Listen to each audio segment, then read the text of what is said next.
அன்பு உள்ளங்களே, அனைவருக்கும் வணக்கம். இந்த யூடியூப் சேனலில் 10ஆம் வகுப்பு படிக்கும் சிறுமிகளின் சீருடை என்ற பதிவை பார்த்தேன். எனக்கு இப்பொழுது வயது 78. நான் அந்த சீருடைகளை பார்த்திருக்கிறேன். அதற்கு சித்தாடை என்ற பெயர். அந்த காலத்தில் தாவணி போடுறதுக்கு பதிலாக இந்த சித்தாடை 10 முழத்துக்குள்ளே இருக்கும். சேலையை விட 3/4 பங்கு இருக்கும். அதை முதல் ஒரு சுற்று கட்டி, ரெண்டாவது ஒரு சுத்தாக கட்டி மேலே முந்தானையாக போடுவாங்க.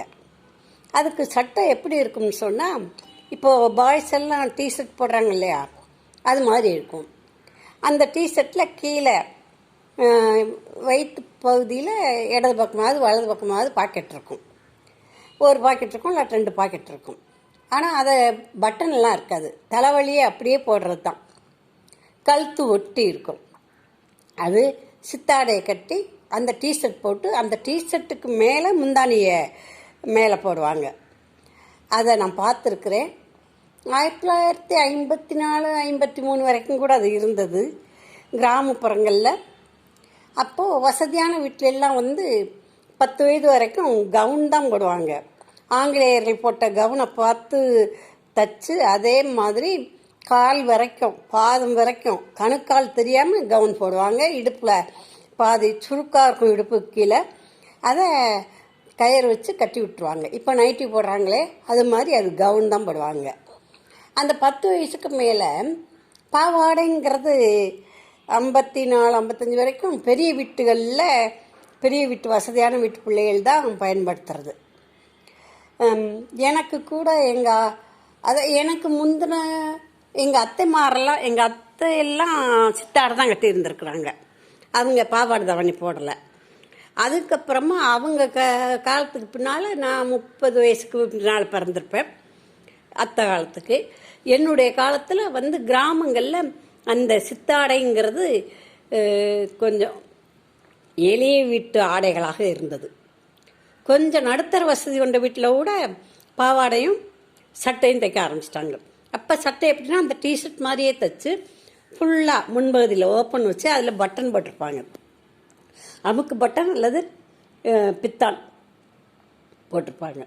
ஆனால் அந்த சித்தாடை 50, 54 எல்லாம் மாறிடுச்சு, கிடைக்கவே இல்லை. இந்த சித்தாடை போடுறது ஒரு முதல் தாவணியாக தாய்மாமணி எடுத்து கொடுத்து அதை ஒரு ஃபங்க்ஷனாக வச்சு அந்த பிள்ளைக்கு போடுவாங்க. 10 வயசுக்கு மேற்பட்டாலே போட்டுருவாங்க.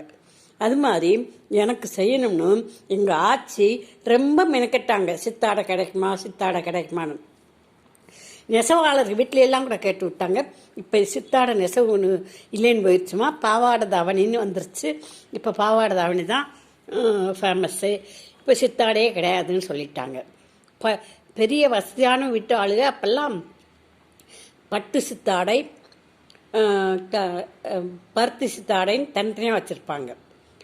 எங்கேயும் போனால் பட்டு சித்தாடை கட்டிட்டு போவாங்க. பட்டில் அந்த டிஷர்ட் மாதிரி அதை ரவிக்கைன்னு சொல்லுவாங்க.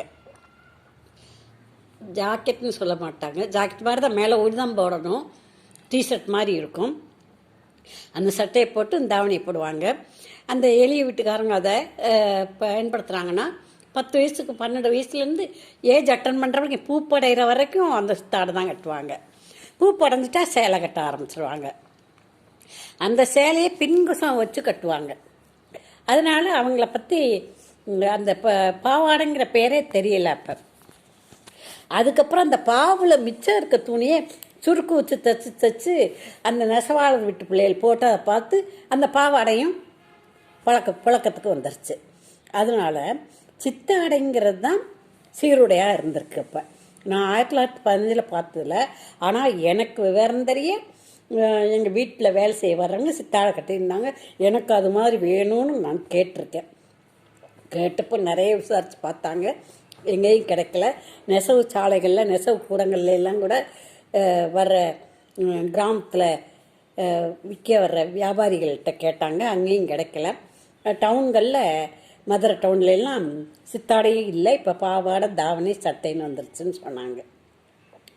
அப்போ கூட சட்டையில் நேரம் ஓப்பன் பண்ணி பட்டன் பித்தான் போடுற மாதிரி தான் இருந்தது ஒழிய, தாவணி போட்டாக்க கீழே இடுப்பில் வயிற்று பகுதியில் முடிச்சு போட்டு தான் கட்டணுமே ஒழிய, அப்போ பட்டி வச்சு தைக்கிற சட்டை இல்லை ஜாக்கெட்டில் கூட. அதுக்கப்புறம் தான் 1960களுக்குனால அந்த பட்டி வச்சு தைக்கிற பழக்கம் கூட வந்தது.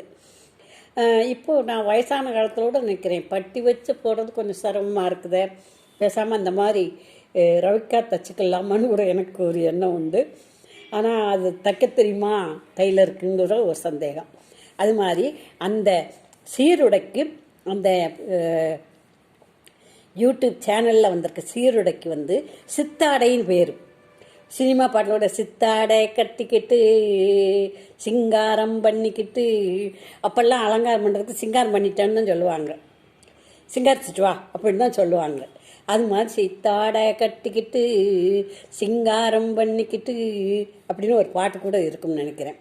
அந்த சித்தாடைகள் 1955 56 வாக்கில் கிடைக்கவே இல்லை. அதுக்கப்புறம் அந்த சித்தாடை நெசவுகளே கிடையாது, பாவாடை சட்டை தாவணி வந்துருச்சு. அதுதான் இப்போ குழந்தைகளுக்கு இப்போ சின்ன பிள்ளையிலேருந்து பெரிய ஆளுங்க வரைக்கும் அழகாக இருக்குது. ஆனால் சின்ன குழந்தைகள் கூட புடவை கட்ட ஆசைப்படுது, பெரியவங்க சுடிதார் போட, பேண்ட் ஷர்ட் போட தான் ஆசைப்படுறாங்க பெரிய பொண்ணுங்கள். இது நம்ம நாகரிகத்துக்கு, நம்ம நாட்டு கிளைமேட்டுக்கு, அதாவது உஷ்ண சம்பந்தமான நாட்டுக்கு, திடீரென்று குளிராகக்கூடிய காலங்களுக்கு சரி புடவை தான் சரி. ஆனால் இப்போ வசதிக்காக சுடிதார் அணியலாம். சுடிதார் நல்ல ஆடை தான், கீழே வரைக்கும் எங்கேயும் தெரியாமல் நல்லா இருக்குது. ஆனால் அதுக்கு மேலாடை போடணும், அப்போ தான் சுடிதாருக்கு பண்பாடு. இல்லாட்டினா அது நாகரிகங்கிற பெயரில் அநாகரிகம்தான். நல்ல ஆடைகளை அணிய அந்த சித்தாடையை காட்டினவர் நல்ல ஆடைகளை அணியவும் பழக்கணும்னு சொல்லி கேட்டுக்கிட்டு இதை முடிக்கிறேன். பெற்றோர்கள் இதை தெரிஞ்சு, பெற்றோர்கள் தாங்க பெண்களுக்கு குழந்தையிலேருந்தே பண்பாட்டை பழக்கணும். அம்மா மாதிரி தான் பழக்கணும். அம்மா மாதிரி சரியா இல்லைன்னா அந்த பிள்ளைகள்னு சொல்ல முடியும். அம்மா மாதிரி தான் பெண் குழந்தைகளை இந்த ஆடைகள் தான் போடணும், இதுதான் சரி, இதுதான் உனக்கு பாதுகாப்புன்னு சொல்லி சொல்லி நல்ல ஆடைகளை, நல்ல உடல் முழு ஆடைகளாக போடணும். பெண்கள் டிஷர்ட் போட்டு பஸ்ஸில் ஓரமாக உட்காந்துருந்தா என் ஃபோட்டோ அடக்க மாட்டான். என்னென்னவோ அது நானும் பார்த்துருக்குறேன். ஆனால் அந்த தாயும் கூட வருவாங்க, அவங்களுக்காவது பார்த்து தெரிஞ்சாங்கன்னா நான் அப்போவே நிறைய சொல்லியிருக்கிறேன், வெளியே போகும்போதாவது நல்ல ஆடைகளாக போட்டு போங்கம்மா அப்படின்னு சொல்லி. அதனால் நல்ல ஆடைகளை, அதாவது கௌரவமிக்க ஆடைகளை பெண்கள் அணிஞ்சால் ரொம்ப நல்லாயிருக்கும். அது பாவாடை தாவணியாக இருக்கலாம், அல்லது சேலையாக இருக்கலாம், சுடிதாராக இருந்தாலும் கௌரவமாக நாகரீகமாக அணிஞ்சிட்டு போகலாம். மேலாடை இது போட்டு போகணும்.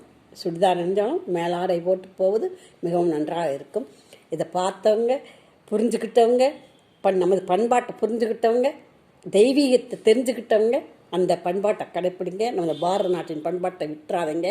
நன்றி, வணக்கம்.